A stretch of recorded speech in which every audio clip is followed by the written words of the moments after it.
महाराष्ट्र के विधानसभा चुनाव के प्रचार अब आखिरी दौर में आ चुके हैं। सभी राजनीतिक पार्टियां अपनी अपनी सरकार बनाने की कोशिश में लगी हुई है। इसी बीच सत्ताधारी महायुति से एक बड़ी खबर सामने आई है।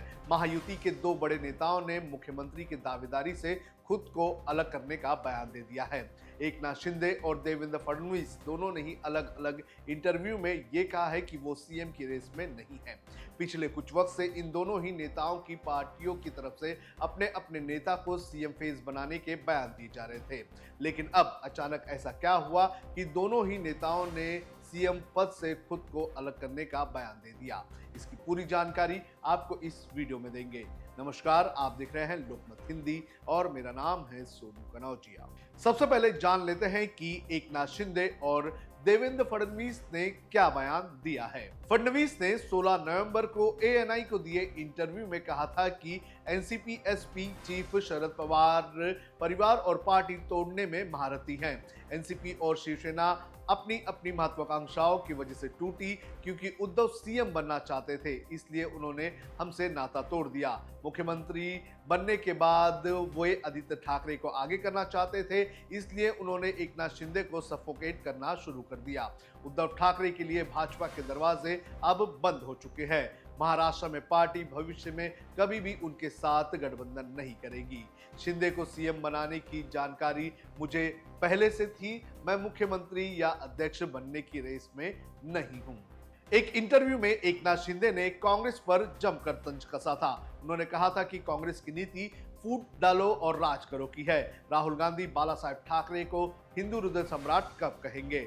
बाला साहेब ठाकरे खुद कहते थे कि मैं अपनी पार्टी का कांग्रेस नहीं होने दूंगा, लेकिन उद्धव ठाकरे खुद के स्वार्थ और मुख्यमंत्री बनने के लिए कांग्रेस के साथ चले गए। शिंदे ने इसके साथ ही पीएम मोदी के एक है तो सेफ है के नारे का भी समर्थन किया। उन्होंने आगे इंटरव्यू में कहा कि यह भी तय है कि सीएम महायुति का ही होगा, लेकिन मैं सीएम की रेस में नहीं हूं।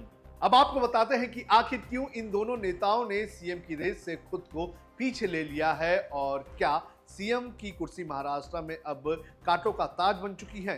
दरअसल महाराष्ट्र की अगर बात करें तो यहां पर सत्ताधारी महायुति की सरकार बनना काफी मुश्किल नजर आ रहा है।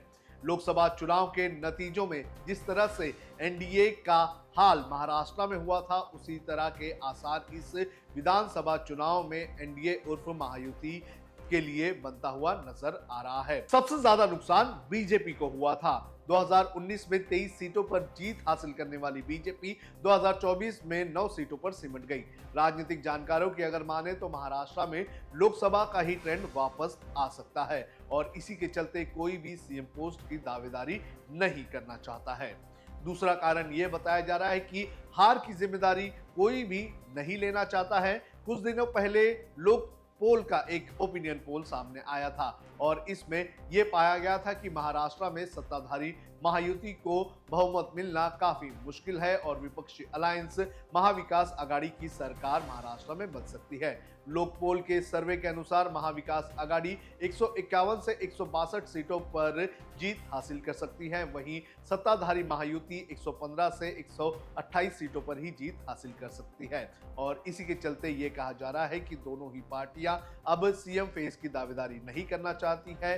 कहा यह भी जा रहा है कि अगर महायुति किसी भी तरह से सरकार में आती है तो उसके बाद देवेंद्र फडणवीस, एकनाथ शिंदे और अजित पवार दोनों ही सीएम फेस की दावेदारी करेंगे, लेकिन इस वक्त जो हालात बने हुए हैं उन हालातों को देखते हुए कोई भी ये कदम नहीं उठाना चाहता है कि वो सीएम की दावेदारी करें और अगर जो उनकी अलायंस है वो हार गई तो सबसे ज्यादा नुकसान उनकी छवि को होगा। महाराष्ट्र में अगर बात करें तो 145 का बहुमत का आंकड़ा है और लोकपोल के सर्वे के अनुसार जो महायुति है वो 128 से आगे नहीं जा रही है, तो ऐसे में बहुमत तक पहुंचना उनके लिए बहुत ज्यादा मुश्किल है और यही कारण है कि अब दोनों ही बड़े नेता जो हैं वो सीएम की कुर्सी से पीछे खुद को खींचते हुए नजर आ रहे हैं। लेकिन अगर हालात बदल गए और मुख्यमंत्री इनकी सरकार आती है तो सभी जो तीनों पार्टियां हैं इस अलायंस के वो अपने अपने नेता को मुख्यमंत्री बनाने की दावेदारी करेंगे, लेकिन इस वक्त ऐसे हालात नजर नहीं आ रहे हैं। आपको क्या लगता है कि महाराष्ट्र में किसकी सरकार बनेगी? आप हमें कमेंट करके जरूर बताएं।